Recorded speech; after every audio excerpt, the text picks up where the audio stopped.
Feeling warmed up? Yeah. Okay. I'm gonna grab a couple shafts to use as some training aids here today.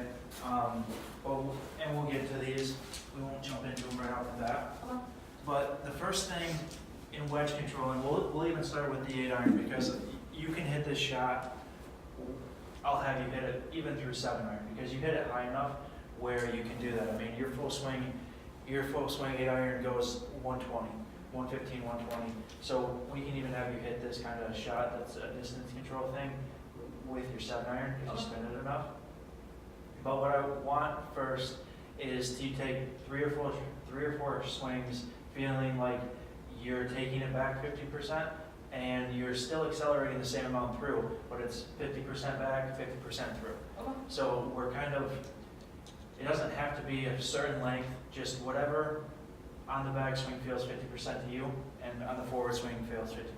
Okay. Again, you're accelerating through the ball, but in terms of length of the backswing, we're thinking 50%. All right.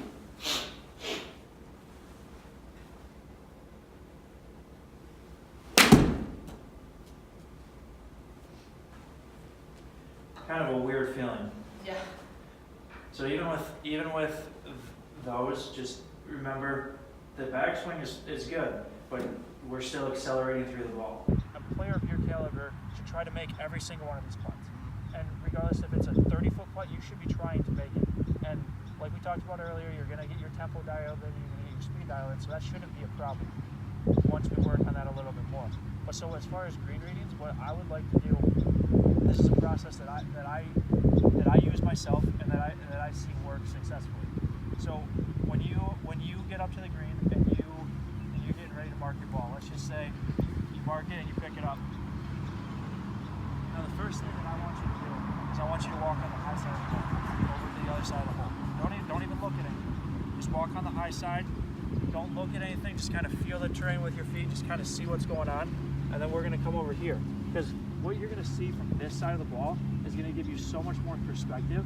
I mean, you can get a feel from behind the ball, and that you should look at it back there, but we'll look at that secondary as opposed to behind you. So I want you to read this putt from here. Determine which way it's going to break.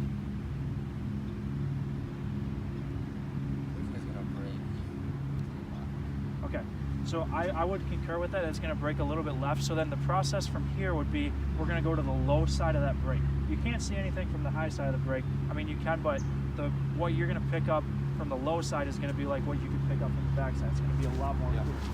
So I want you to come over here and read it from right here. Read it from the middle of the putt on the low side.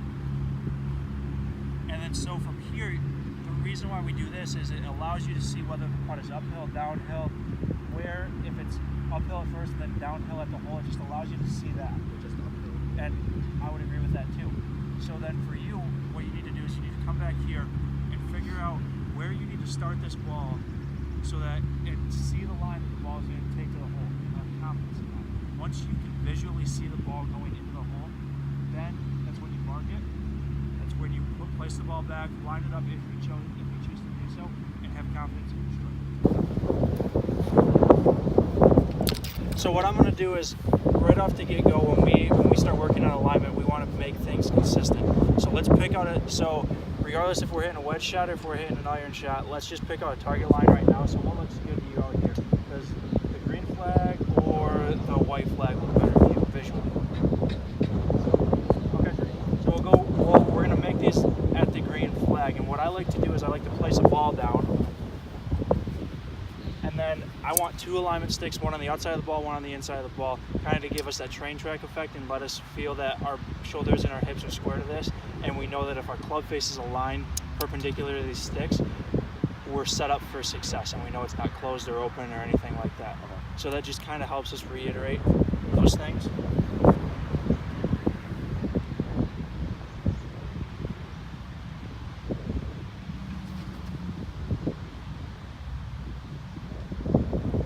So right now we have two parallel lines that are going straight at that green flag. So at address, it's kind of like what we did with the chipping. We want that leading edge perpendicular, making a 90 degree into the outside alignment stick.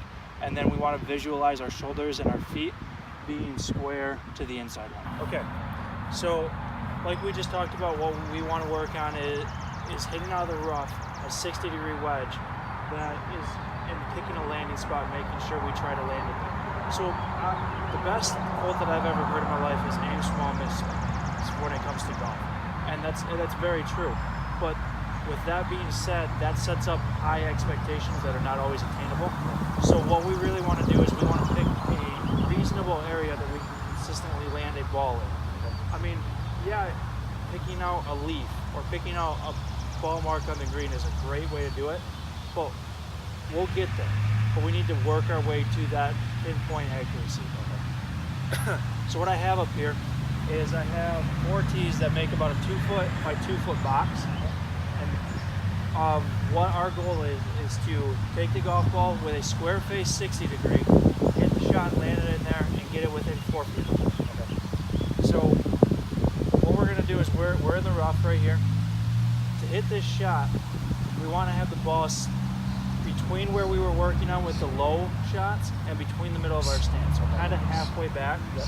It allows us to make sure that we hit ball first instead of getting caught up by the grass. We're gonna have a square club face. We're gonna start off with weight 50-50, and it's just gonna be an accelerated putting stroke.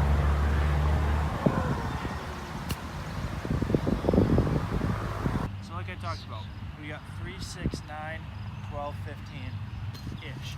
They're a little bit, I mean, you're not gonna have those same putts every single time, so it's not gonna be that way. It can be that consistent. So what I want you to do is, obviously we want to make these putts, and we want to try to make every single putt that we hit, or every single shot that we hit. We want to give it a chance to go home. But right now we're just going to focus on speed. So your goal is to get this putt past the hole and between, if it misses, in between the hole and this put it back here.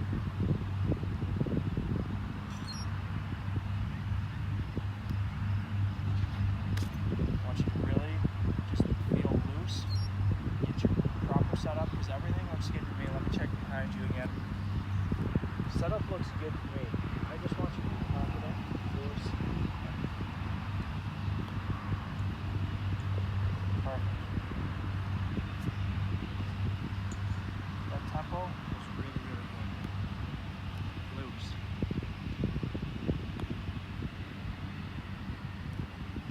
Huh, you have a putting problem.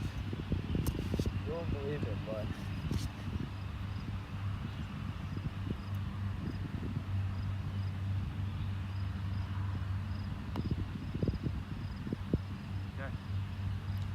We gotta start over. Sucks to suck.